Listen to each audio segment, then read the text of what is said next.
Welcome back to the channel, and welcome back to our most expensive games in our collection series. Today we are going into our PS4 collection. Ooh, a modernish console. Yeah, and a console that we have tons of games for. A ton. There's a lot of games that we got at pawn shops, but there's also some like limited run type of stuff. And the PS4 is so fun to collect for because it's a region-free console. It's so nice. We have a lot of Power Region games, and also it's a great console to collect for because you can find it at garage sales, thrift stores, freaking pawn shops, and the games are pretty cheap, and the online is still available. So like, if you get a game, you can still download the stuff. And it's a great time to collect for it now. Well, saddle up. It's PS4 time. There's only a few episodes left in this series. So enjoy it while it lasts. But we have another one cooking. We're going to go back through all the consoles and cover our 10 cheapest games on the consoles. That's going to be fun. So a little tease for that, but it's PS4 time. Here's the 10th most expensive game in our PS4 collection.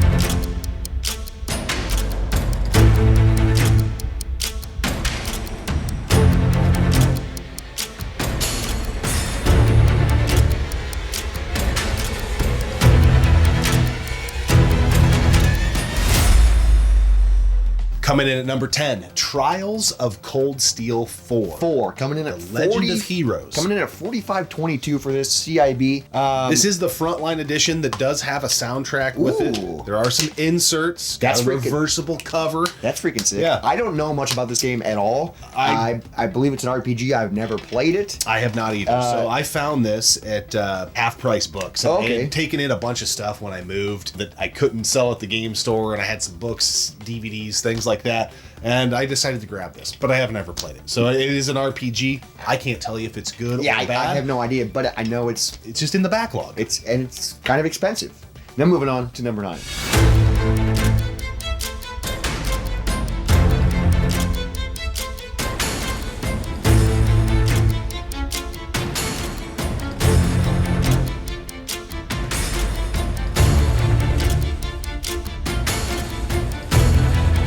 This game is actually sealed, but the price we're going to talk about is just a CIB copy, and that's Fahrenheit Indigo, or just Fahrenheit, coming in at $46.07. I don't know anything about this game. I've never played it, but I believe it's a PS2 game or a Gen 6 game that got remastered for the PS4. Yeah, so this is called Fahrenheit. That's what it was called in PAL territories. I think it's Indigo Prophecy is how you would know it. I never got around to playing that, so I found a really good deal on this and was like, you know what? It's a game I always kind of wanted to play. I had heard really, really good things about it, but I heard the game turns into a kind of a mess the back half of the game. That's what I've heard. I've heard like when you first start it, you're like, oh, this is really cool, and then it kind of falls apart. But again, I haven't played it, and our copy is sealed. Yeah. From just watching the gameplay online, I'm like, this looks pretty interesting. Yeah, it definitely does. It's a game that I've been intrigued by for a long time, and I never snagged a copy on PS2, so I was like, and who knows, sometimes when you get these ports or whatever to other consoles, it's a hot mess, so this one could be. It could be, but again, it's in the backlog, so we haven't gotten to it yet. For sure.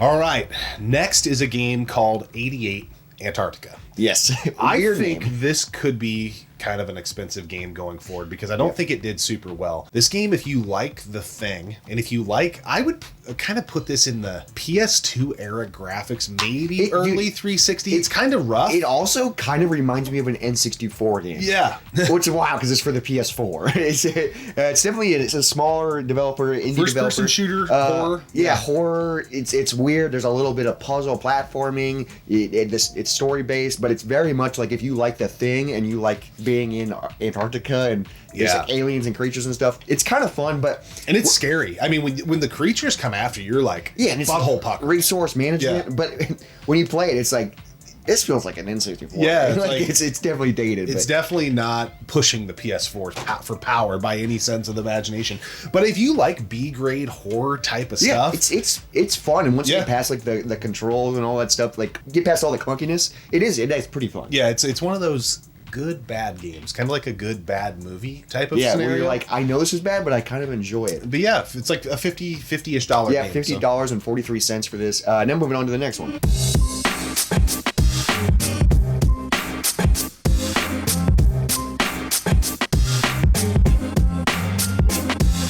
Next up is another sealed game, but the price we're going to talk about is just CIB because we didn't want to be like, oh, look at all of our sealed games. This is another one in the backlog. This is Carrrion, $51.44 for this. This is a really cool, like, 16-bit style game, modern retro, but you play as like a blob. Like this, like, you're like this weird creature, and like it has tentacles. Yeah, and you can like grab people and throw them, and like it's a very unique spin on like the Metroidvania style like platformers and stuff like that. And it's kind of freaky. This is a limited run game, Phobius Game Studios. So we've played it because I have it digitally, and then it got released physically, and I was like, oh my lord. Because it's a game that, in style, I have not really played anything exactly like it. Yeah, it does a really good job of being unique, but also paying homage to like old school stuff. Yeah, and it's just kind of a creepy creature that you are.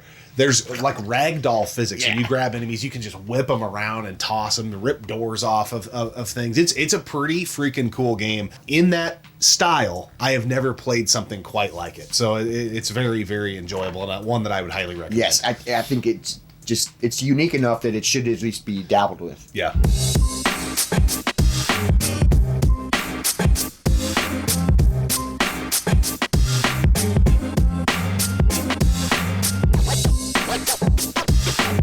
Next up, I can't speak for you, but I can say this is my favorite game that we have on PS4 in the collection. And that's saying a lot because the PS4 is dope. And we have a lot of games on the PS4, but this is one of my favorite games of all time. Housemarque made a game called Nex Machina. Oh, Nex Machina. This game comes in at about $55 if you like twin stick shooters, hard as nails, bullet hell style boss fights. Co-op. Couch co-op. Co-op. Yeah, I don't even think this has online features. I think it's just 1 to 2 player couch co-op. If you've been around the channel for a while, we used to stream this game quite a bit. Yes. I think we've beat it a couple times on stream. Dude, this game is so fun. The visuals are great, the music's great, and it's fun because it's a twin stick shooter, but then there's also like collectibles, there's hidden areas, you can save hostages, save people. This game is incredible, and I think it's totally worth $55. Absolutely. I think at one point it was way higher than this, but it's kind of dropped. So I know this game is pretty rare, but I think find a way to play Nex Machina. It's incredible. If you've played the Housemarque games, I mean, I think their newest one that I'm aware of is Returnal on PS5. Returnal's dope. But there's a very similar bullet style and art style that they use. Now, this is more top-down. Returnal's more third-person view, but so much fun, and a game that we have went back to time and time again. And sometimes if we're just like, hey, what do we want to do? Let's do a run on Nex Machina. Dude, it is so fun. Yeah, great soundtrack as well. Don't even think about it. Next up on the list is a collection, and that's Baldur's Gate 1 and 2 Enhanced Edition for the PS4, coming in at $55.64. I did not expect this to be so much. Well, yeah, because the games were on PS2, which they're kind of expensive on the PS2. And this is a collection. I know Baldur's Gate 3 is so popular right now, and that's for modern consoles. As it should be.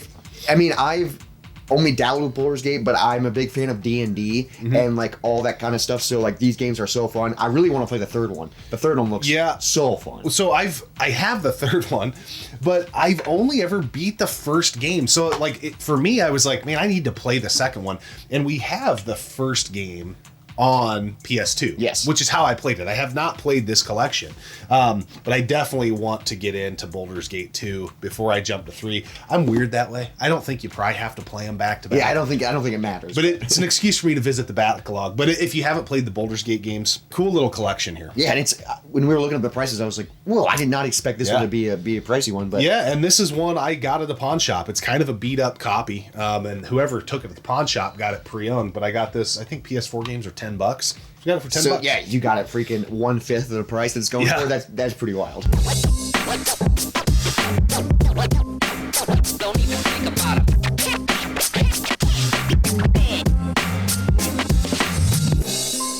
Fourth game on the list, Fatal Frame: Mask of the Lunar Eclipse. Yes, which is a remaster, I believe, of a Wii game with the same title. That was, I think, maybe a Japan only. Only in the Wii, so now we can play it on the PS4. Dude, I don't know much about this game. This is also a sealed copy because it's in the backlog. Yep. Coming in at $61.79. I do know though that the Fatal Frame games are scary as hell. Yeah, it's weird. We have 1 through 3 on PS2. Yeah. We've only beaten 2, and then we played Made in Black Water or Maiden of Blackwater, whatever the one on the Wii U on the is. Wii U, and the Wii U one's terrifying because of the tablet, and you're like, taking photos. But this game, if you're into classic survival horror and you've never played a Fatal Frame game, I really like Maiden in Blackwater on the Wii U because of the tablet, which I think now is kind of an issue because it didn't get a physical release in North America. So if you don't have it downloaded on your Wii U, you can't get it unless you mod it or whatever you want to do, or you get a Wii U that can play the Japanese import version, or PAL. I think PAL region got it too. I digress. The Fatal Frame games, classic survival horror, a little slow, a little tanky, but the camera obscures how you identify. And man, it's just like a jump scare type of scenario. It's very Japanese, but it's very good. Yeah.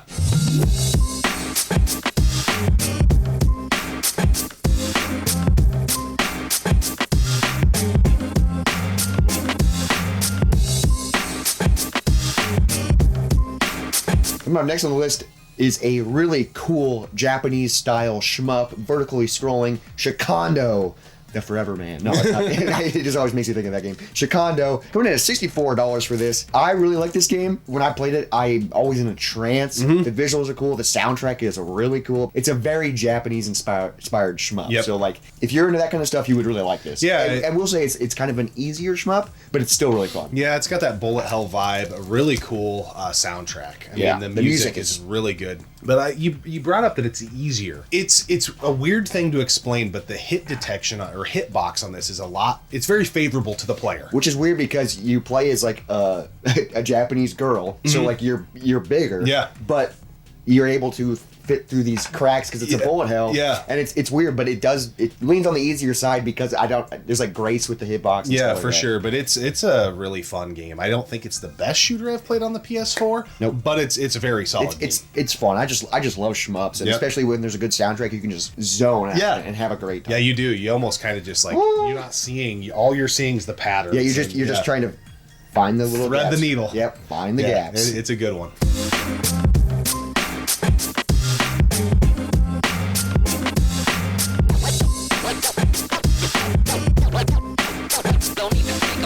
Up next, number 2 in our collection is Rain World. Now, this is a game I've played digitally. This is a sealed copy because I got this later. Most of our collection is sealed, which is wild, but we're just talking about the CIB prices. Rain World, $73.84, an Adult Swim game, kind of a creepy platform. I've only dabbled with it, but from what I have played, I did really like it. Yeah. It's really cool. It's very unique. I really like the Adult Swim games. Yeah. Like, some of them are kind of janky, but they're fun. No, I think they did a great job with this one. It's one that when it came out, I remember downloading and being like, holy cow. It was recommended. You never know what to expect. Sometimes that goes really well for you. Sometimes you end up with a pile of shit. But this game's really fun. It was fun enough that when it got a physical release, I was like, I need to snag that. But still sealed. Yeah. So haven't got to the physical, but I have it digitally, so I probably won't. So we don't. There's no reason to open it. Yeah. And now moving on to our number 1 most expensive PS4 game. Don't even think about it.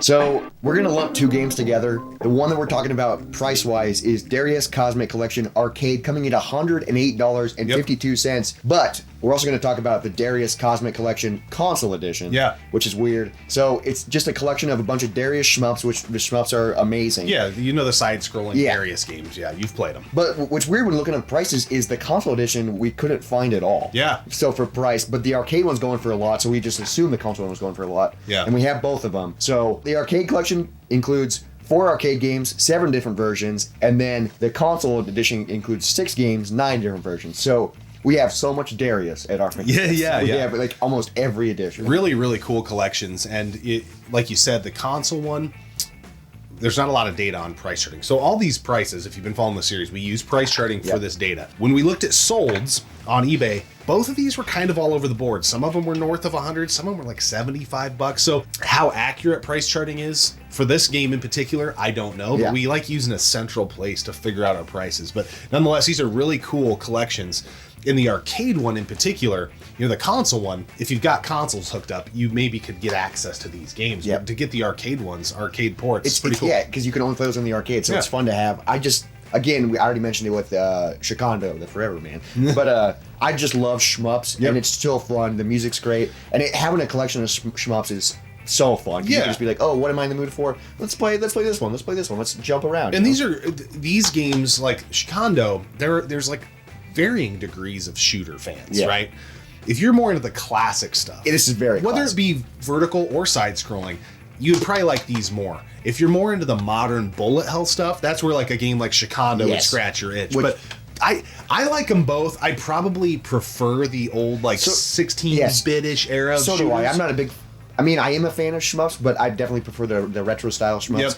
The new ones visually looked cool, but I feel like they're usually a lot easier and like they give you more grace. The old school ones, they're just like you're fucked. Well, and the other problem I have with the modern ones, we're going down a rabbit hole here, but the screens in some of them get so busy that it's really hard to where the classic ones, even though they're hard as hell, you know what you're looking at, you know what hit you. Like there's so many times in bullet hell modern shooters where we'll like look at each other and be like, what the fuck hit me, man? Because there's so much stuff going on. You're launching bombs, your bullet, what you're shooting is so massive, and then there's other things, and it's just like I don't even know what's happening. But the old school ones, you're like, well, that got me. I suck. and I feel like the old ones are tough for all the right reasons. You know they're going to be tough. That's the whole point of that genre of games. But you know what hits you. You know what you need to do next time.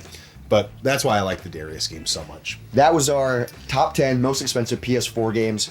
But we have a massive collection. I didn't count, but I'm assuming over 100 games. We have so many PS4 games.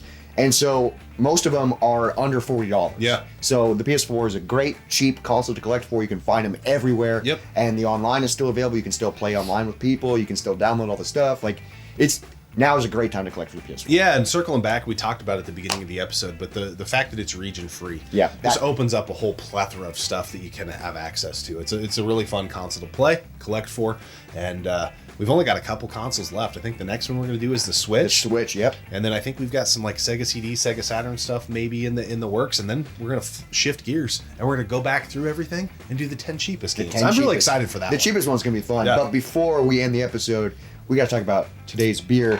We are drinking the Chai Imperial Stout, barrel-aged by Boulevard Brewing Company. What do you think about this bad boy? I like it. I recollect, what was the one we had from this collection? Was it the tiramisu? I think it was the tiramisu. That one, I think, was a little bit better than this. Yeah.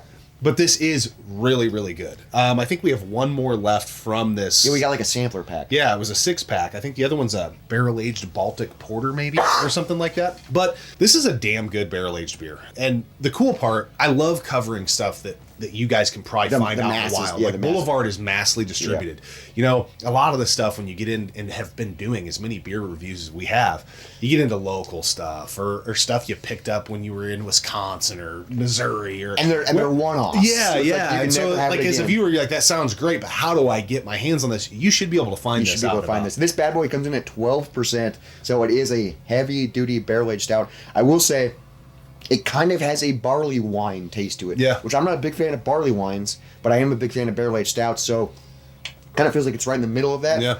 I'm also not a big fan of chai tea, but I do like this. So it's taking things that I don't normally like, but putting it into something that I do like, and I'm enjoying it. It's got a great nose. It's definitely a sipper though. Like, yeah, it doesn't have a strong bite either. I mean, you saying 12%. Sometimes a barrel-aged stout, you're like, whoa. Yeah, like motor oil. Yeah. But this is actually like, I think the chai makes it a little bit lighter. Like it's smooth. It doesn't linger in the mouth. It's an easy drinker. It's kind of a thinner mouthfeel for a barrel-aged stout. But yeah, I really enjoy it. I think this sampler pack that they put out is going to be dialed. We have one more to do. Yeah, we have one more. Far, they both have been. I mean, Boulevard, their barrel-aged series is hammer. Yeah, and they've got, I think everybody knows Boulevard Wheat, like their pale ale. Yep.